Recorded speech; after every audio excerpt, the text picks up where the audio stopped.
Okay, so we are talking about CFA Level 1 2024 curriculum versus 2023. अभी announce हुआ है, तो क्या चेंजेस है? तो पहले फिलोसफिकली बता दूं, earlier used to be topics के अंदर स्टडी सेशन के अंदर रीडिंग्स, राइट साइड में जो आपको दिख रहा है टॉपिक्स होता था, जैसे QM, FRA, उनके अंदर स्टडी सेशंस, FRA में ज़्यादा स्टडी सेशंस, एंड देन उनके अंदर रीडिंग्स माने इंडिया में जो चैप्टर्स बोलते हैं। और अभी क्या होता है, topics, study session, learning module. तो इंस्टेड ऑफ रीडिंग्स अभी लर्निंग मॉड्यूल होता है। ये ट्रेंड ये लोग का 2023 से ही चालू हो गया था, इस बार और ज़्यादा प्रोमिनेंट हो गया।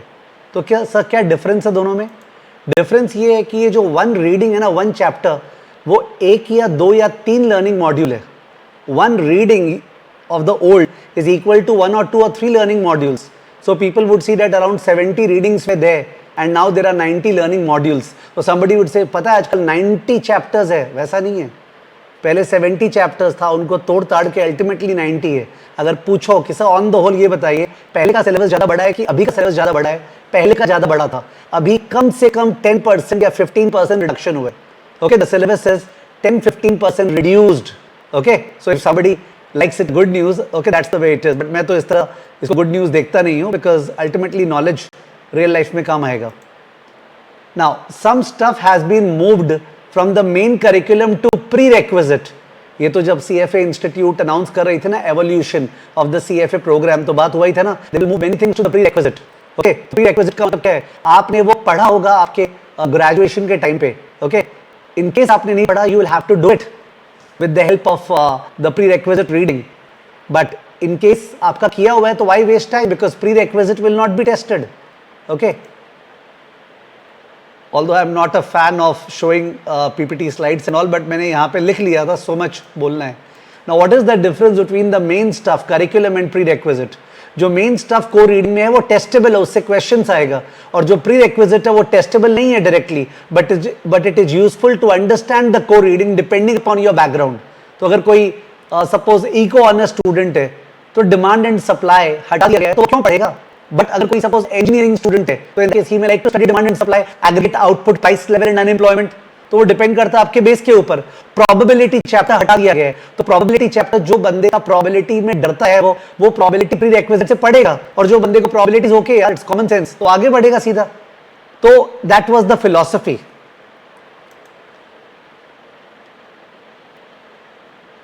ओके, नाउ इन्होंने माने अगर मैं अपना व्यू दूं कि what is my view regarding the 2024 curriculum, I don't think it is 100% sensible. माने I am not totally satisfied with CFAI.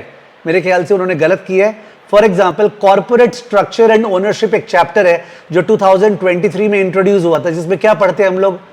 Soul proprietorship business, partnership business, company form of organisation. I know there are nuances, कुछ ना कुछ पढ़ते हैं, but isn't that a part, shouldn't that be part of the pre requisite?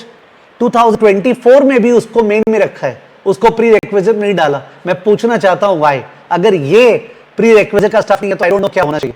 Cost of capital, okay, KD, केई, पूरा capital structure पे जिस तरह से ग्लोबली ट्रीट होता है, इंडिया में नहीं ग्लोबली, वो डेफिनेटली कोर का पार्ट होना चाहिए, उसको डाल दिया प्री रिक्विजिट में। लेवरेज को डाल दिया प्री रिक्विजिट में। तो I don't understand, ask anybody, any teacher on the street, anybody जो सीए कर चुका है, कि यार जो प्रोप्राइटरशिप ये सब जो है, क्या वो कोर का पार्ट होना चाहिए और कॉस्ट ऑफ कैपिटल हट जाना चाहिए? So I don't think it is sensible, and my criticism will continue. Technical analysis जो charts वाला part है, okay? Now any person who is into financial markets got to have an idea of technical analysis. Charts का basic idea तो होना चाहिए, because ठीक है, I may believe that markets are weak form efficient, तो technical is not that way useful, but it is useful in understanding the positioning of the market. उसको इन्होंने हटा दिया। पहले उसके साथ खेले थे, it was earlier a part of QM बहुत सालों तक, देन उसको पोर्टफोलियो में डाल दिए और अब अल्टीमेटली रिमूव कर दिया। आई डोंट थिंक रिमूव करना चाहिए था। CFA स्टूडेंट्स को कुछ आइडिया टेक्निकल का रिक्वायर्ड है। I am not satisfied, I think it calls for a criticism. उसके बाद डिस्काउंटेड कैश फ्लो टेक्निक्स। ना ये टाइम वैल्यू मनी के बाद DCF उसका पार्ट होता था, मैं तो अभी भी टाइम वैल्यू मनी के अंदर उसको डाल रखा हूं, बिकॉज DCF के बिना कुछ कर ही नहीं सकते हैं। Money weighted rate of return, time weighted rate of return, HPY, BEY, EAY, NPV, IRR, सब कुछ डीसीएफ में है, it is a core part, उसके बिना सीएफए करना पॉसिबल नहीं है। तो वो डिस्काउंटेड कैश फ्लो टेक्निक को पहले क्यूएम में डाल रखा था, फिर क्यूएम से हटा के उसको फिक्स्ड इनकम में डाल दिया, पोर्टफोलियो में डाल दिया, इक्विटी में डाल दिया। अब उसको वापस से ले आया है क्यूएम में, और इस बार अलग नाम से, क्या, रेट्स एंड रिटर्न्स। ओके, तो अलग कपड़ा पहना के उसको वापस से ले आए। ठीक है, नहीं सर उस पे वो वाला पार्ट तो नहीं लाया। Let's not talk about the nuances, nobody will remember एक एलओएस, और उतना एलओएस याद करेंगे तो वही सिलेबस हो जाएगा। ठीक है ना। Anyways, I don't think it should be very anyways, they are trying to optimise but able to suffice. Now people will understand those who are studying behavioral finance. ठीक है ना, कि अल्टीमेटली रियल लाइफ में हम लोग optimise नहीं कर सकते, हम लोग suffice ही कर सकते हैं कि मोटा मोटी ठीक कर रहे हैं, ओके, पर परफेक्ट ठीक नहीं कर रहे हैं। एनीवे, चलो टॉपिक वाइज देखते हैं, व्हाट इज द स्टेटस।